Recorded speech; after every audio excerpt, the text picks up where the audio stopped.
Hey gente, muy buenas tardes. En este video vamos a revisar la resolución de la guía de trabajo, clasificación y árboles filogenéticos. Para efectos prácticos es necesario haber revisado la clase de categorías taxonómicas, la cual pueden encontrarla en el video anterior. Bien, comencemos. Antes de comenzar, alcanzamos a revisar la clasificación de los organismos según características y las categorías taxonómicas que se dividían en diferentes taxones. Para efectos de esta guía vamos a trabajar con árboles filogenéticos, pero antes, la primera actividad considera solamente la clasificación de estos 4 animales representantes.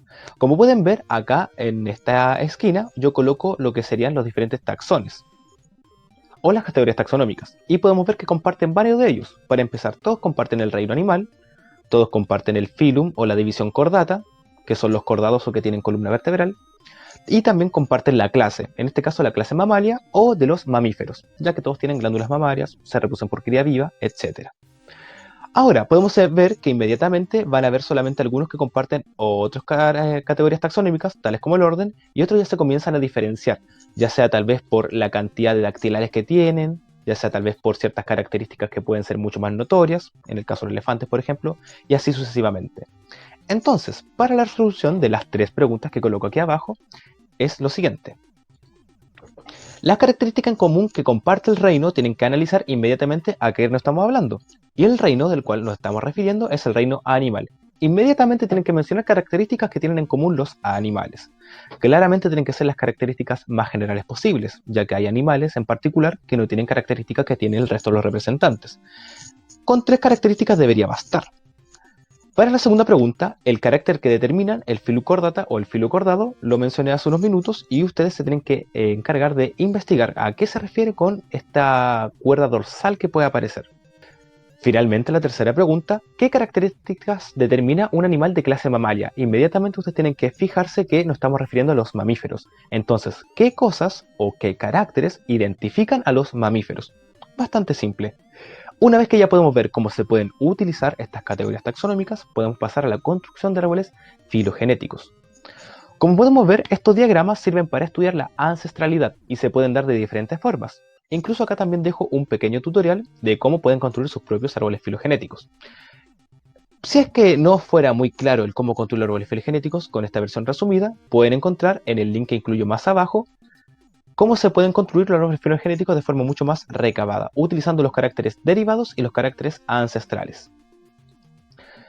Ahora, en la guía, una vez que yo muestro cómo construir un árbol filogenético, tenemos que utilizar características.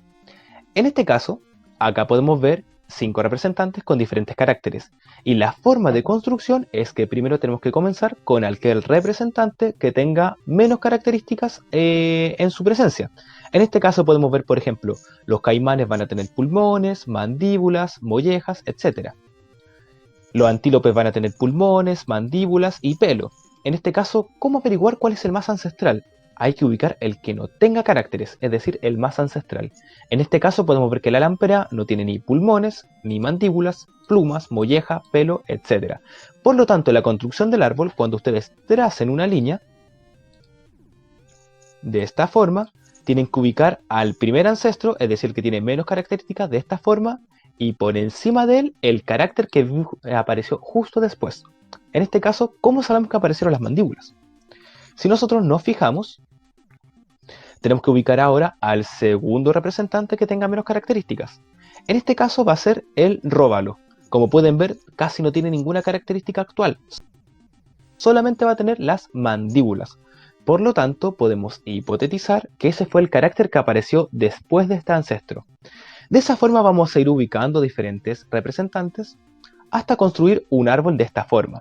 El róbalo tuvo mandíbulas y ahí podemos ver que él es el representante de esa generación.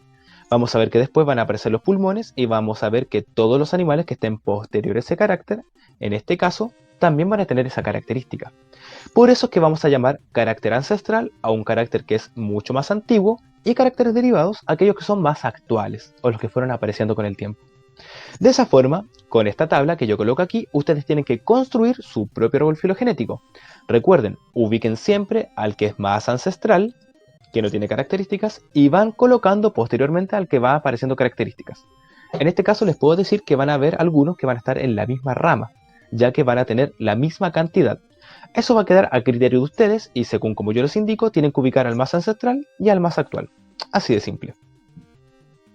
Finalmente vamos a encontrar preguntas en relación al análisis de árboles filogenéticos. Acá podemos ver que tenemos un árbol filogenético que analiza los géneros de los antiguos reptiles o los dinosaurios. En este caso lo que ustedes tienen que fijarse, como ya saben que los árboles filogenéticos parten de la especie más ancestral y van subiendo a la especie más actual, tienen que ubicar en este caso quiénes evolucionaron a partir del ancestro común de Saurischia. Básicamente tenemos que ubicar Saurischia, que está en este caso, y tenemos que ver quiénes derivaron. Por lo tanto tenemos que ir en esa dirección como lo indiqué con esa flecha. Podemos ver que los dos más actuales a partir de este género son el género Sauropodomorpha y el género Theropoda. Por lo tanto, ahí ya podemos ubicar que esos son los géneros que aparecieron. Finalmente, una característica derivada que los diferencie. En este caso, ustedes tienen que ver qué carácter diferencia a los representantes de Sauropodomorpha con los de Theropoda. En este caso, básense solamente en los caracteres que aparecen o se pueden ver en la imagen. Finalmente, el ancestro común entre las familias Stegosauria y Ankylosauria tienen que ubicar el género, ya que todos ellos, en este caso, van a ser Ankylosauria. En caso de que haya dificultado el cómo localizarlos, simplemente tienen que basarse en que aquí está la representación de su género. Lo mismo con Stegosauria. Finalmente, para ver el ancestro común, tenemos que ir totalmente hacia la parte opuesta de donde están los más actuales. Si los más actuales están acá arriba, por lo tanto el ancestro debería estar más abajo. Aquí podemos encontrar al ancestro, Thyrophora. Finalmente, características que diferencian a Ankylosaurus de los Stegosaurios tienen que basarse en las imágenes que tienen estos representantes. Ya para la penúltima actividad, en donde tienen que responder en base al árbol filogenético de los homínidos, podemos ver que tienen que empezar a ver cuántos millones de años atrás se diferenciaron los gorilas de lo que son los actuales Homo sapiens, o homínidos en general. Para esto ustedes tienen que buscar los puntos en común, ya que esos puntos en común es lo que se conoce como ancestros comunes. Entonces, ¿hace cuántos millones de años, en este caso, apareció el último ancestro que tuvieron tanto gorilas como los homos, o género Homo? Finalmente, caracteres derivados que aparecieron a medida que surgieron nuevos homínidos tienen que basarse en este pequeño esquema que coloco aquí. Ahí pueden ver que ya propongo, tales como el caminar de forma bípeda o el aumento del cerebro. Ustedes tienen que averiguar qué características actuales tenemos los Homo sapiens que no hayan tenido antiguamente los gorilas, por ejemplo. Bueno gente, eso sería la forma de hacer la resolución y cómo trabajar con esta guía. Recuerden que será revisada con un timbre a la vuelta de clases y estén atentos para el nuevo material. Eso.